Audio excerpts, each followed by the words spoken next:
炒飯，冇錯，生米炒成熟飯就係翹口撐手，但係又暖心又暖胃嘅廣東人美食生炒糯米飯。大家好，我係Eon。首先準備250克泰國長尖糯米，用水清洗乾淨，然後用清水浸泡4至5小時。香菇8隻，唔需要用大嘅花菇，香菇主要夠香就足夠。香菇清洗乾淨，然後用清水浸發，浸發香菇嘅水唔好倒咗去，等陣有用。蝦米50克，清洗乾淨，然後用清水浸泡。浸蝦米嘅水亦要保留待用。臘肉就太油，所以我就用叉燒粒嚟代替。更加唔少得蔥花啦。一孖臘腸，通常臘腸表面都有雜質，用熱水將臘腸煮2至3分鐘，將表面嘅雜質清理乾淨。煮好後稍為攤涼備用。現在我哋開始處理所有配料。首先將香菇嘅丁剪咗去，然後將香菇切丁。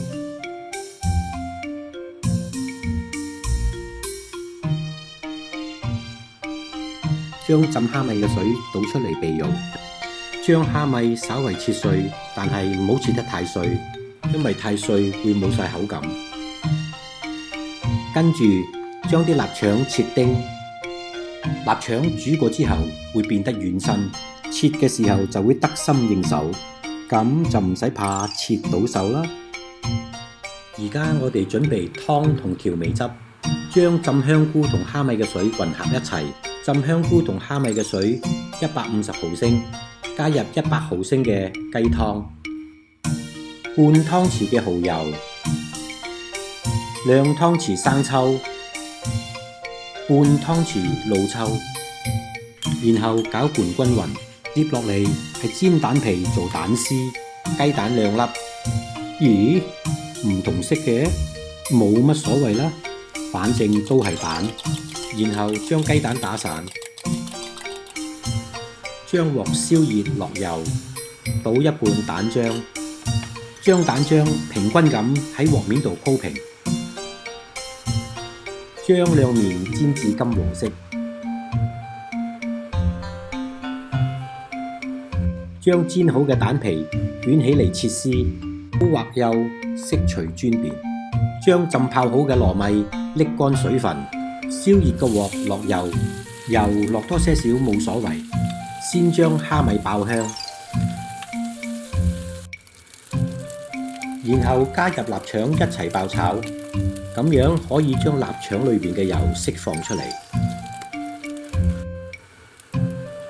如果想香啲嘅話，可以加適量嘅蒜蓉。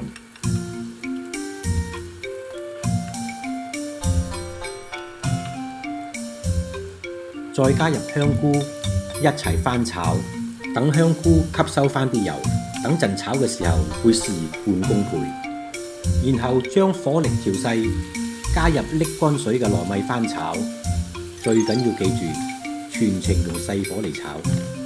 最後再加入叉燒。點解最後至落叉燒呢？因為叉燒有糖分，如果爆炒嘅話，好容易有焦味。冚上鑊蓋。焗佢2分鐘，記住要不停翻炒，務求要令到每粒糯米都能夠受水同受熱。炒到糯米開始有啲乾嘅時候，就加湯，加湯適量，唔好一下加得太多。湯要分開幾次嚟加入，慢些少唔緊要，因為做生炒糯米飯係需要時間同耐性。如果你想要快嘅話，咁我就幫唔到你啦。然後再冚翻個鑊蓋，再焗佢2分鐘。以上嘅動作要重複幾次，直到將糯米炒至軟身。點樣為之軟身呢？當你睇到糯米中心只有一個小白點，咁就為之夠身啦。而家就係最關鍵嘅時刻，係最難炒嘅時候，因為糯米開始有黏性，可以用2個鑊鏟嚟將佢炒鬆，或者又可以用筷子嚟將佢打鬆。加入調味汁，然後翻炒均勻。溫馨提示：生炒糯米飯嘅竅門同秘訣就係全程細火，配料要多，最後加入蔥花，翻炒均勻。經過30分鐘嘅努力，一份粒粒分明、嫩心又嫩胃嘅生炒糯米飯，再擺上蛋絲同蔥花，嗰陣香噴噴嘅味力，你根本抵受唔到佢嘅誘惑。